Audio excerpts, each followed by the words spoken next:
Virtual debit card নিয়ে এসেছে এবার ব্র্যাক ব্যাংক। এই কার্ডটি দিয়ে ব্র্যাক ব্যাংকের এটিএম বুথ থেকে আপনি যদি মনে করেন টাকা তুলতে চান সেটিও কিন্তু পারবেন। অনলাইন বা ই কমার্স সাইটে পেমেন্ট করতে পারবেন ইন্টারন্যাশনাল কারেন্সি বা লোকাল কারেন্সিতে। মাল্টি কারেন্সি হওয়ার কারণে একাধিক কারেন্সিতেও কিন্তু পেমেন্ট করার সুবিধা রয়েছে। তো সম্পূর্ণ বিষয়গুলো এটি কিভাবে অ্যাক্টিভ করবেন, কার্ডটা কিভাবে নেবেন, প্লাস খরচ কত পড়বে, বিষয়গুলো আপনাদের সঙ্গে শেয়ার করব। তো এজন্য প্রথমত আপনাকে ব্র্যাক ব্যাংকের আস্থা যে অ্যাপসটা রয়েছে, আস্থা অ্যাপসে চলে আসতে হবে কার্ডটি অ্যাক্টিভের জন্য। তো আস্থা অ্যাপসে চলে আসার পরবর্তীতে আপনি যদি অ্যাকাউন্ট করে থাকেন সেক্ষেত্রে ট্যাপ টু ভিউ কার্ড নামে একটা অপশান রয়েছে, এখানে কিন্তু আপনাকে ক্লিক করে দিতে হবে। ট্যাপ টু ভিউ কার্ড অপশানে ক্লিক করে দেওয়ার পর এরকম একটা ইউজার ইন্টারফেস আসবে, যেখানে সাধারণত আপনার কার্ডের ইউজার ইন্টারফেস আসতেছে এবং কার্ডের আপনার number, CVV code, expiry date এগুলো নেওয়ার জন্য সেক্ষেত্রে এসএমএস বা মেল অপশান সিলেক্ট করে নেক্সটে গিয়ে আপনার ফোনে একটা ওটিপি আসবে।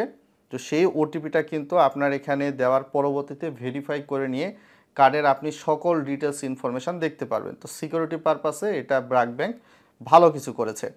তো কার্ডটা কিভাবে অ্যাক্টিভ করতে হচ্ছে, তো এই কার্ডটার কিন্তু আপনার ইয়ারলি ফি আসবে মাত্র 200 টাকা। ভিডিওটা লাইক করে দিবেন, চ্যানেলে নতুন হলে সাবস্ক্রাইব করে দেবেন এরকম ভিডিওর আপডেট পাওয়ার জন্য। তো এই কার্ডটাকে প্রথমত অ্যাক্টিভ করতে হবে। এক্ষেত্রে আপনি চেঞ্জ কার্ড স্ট্যাটাস অপশানে ক্লিক করেও অ্যাক্টিভ করতে পারেন, অথবা আস্থা অ্যাপসে চলে এসে ক্লিক টু অ্যাক্টিভ কার্ড নামে একটা অপশান রয়েছে, সেখানে ক্লিক করে দিতে পারেন। ক্লিক করে দিলে আমাদের এই কার্ডটা ভার্চুয়াল ডেবিট কার্ড। তো সেক্ষেত্রে ডেবিট কার্ড নামে যে অপশানটা রয়েছে এখানে আমাদের প্রেস করে দিতে হবে। প্রেস করে দেওয়ার পর আপনাদের সামনে কিছুটা লোডিং হয়ে এরকম ইউজার ইন্টারফেস আসবে। তো এখানে আপনি দেখতেই পাচ্ছেন enter the third fourth digit, অর্থাৎ কার্ডের মাঝখানে 3 ডিজিটের যে নাম্বারটা রয়েছে ঘরে, সেই 4 ডিজিটের নাম্বারটা দিবেন। দেওয়ার পরবর্তীতে কার্ডের যে এক্সপায়ারি ডেট রয়েছে সেটা এখান থেকে দিবেন, মাস, তারপর যেই সালটা রয়েছে সেই সালটা দিবেন। ভার্চুয়াল কার্ডে ওইখানে কিন্তু সব কিছু ইনফরমেশান ছিল, ওটার একটা স্ক্রিনশট নিয়ে এগুলো এখানে দিতে হবে। তারপর কার্ডের যে সিভিভি কোডটা রয়েছে ওইখানেই সব কিছু ছিল, কার্ডের সিভিভি কোডটা আপনাকে এখানে 3 ডিজিটের দিতে হবে। দেওয়ার পরবর্তীতে একটু নিচের দিকে চলে এসে কিন্তু নিউ পিন অপশান রয়েছে। তো এখানে আপনার 4 ডিজিটের নিউ পিন দিতে হবে। আমারটা কিন্তু আমি দিয়ে দিচ্ছি যেমনটা স্ক্রিনে দেখতে পাচ্ছেন।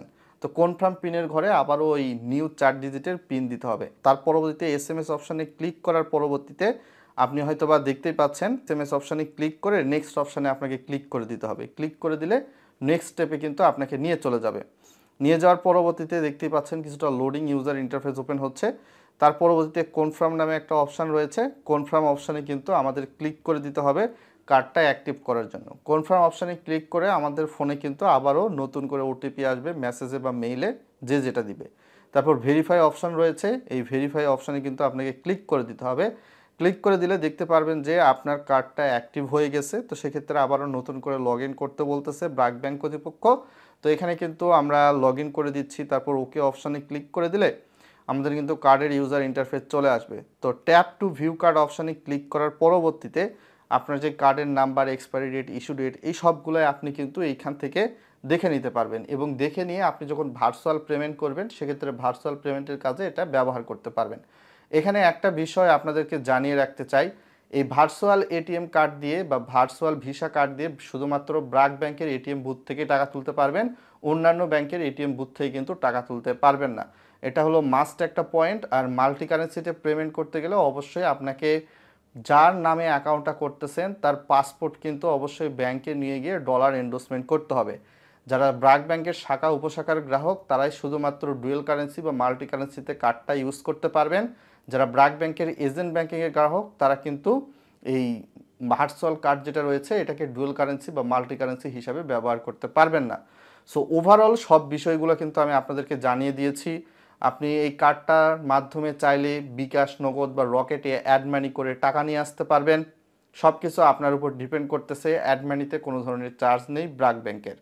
সো সব কিছু ইনফরমেশান আশা করি শেয়ার করেছি। এর বাইরেও যদি আপনার কোনো প্রশ্ন থাকে ভিডিওর কমেন্ট বক্সে জানান। সকলে ভালো থাকবেন, ধন্যবাদ।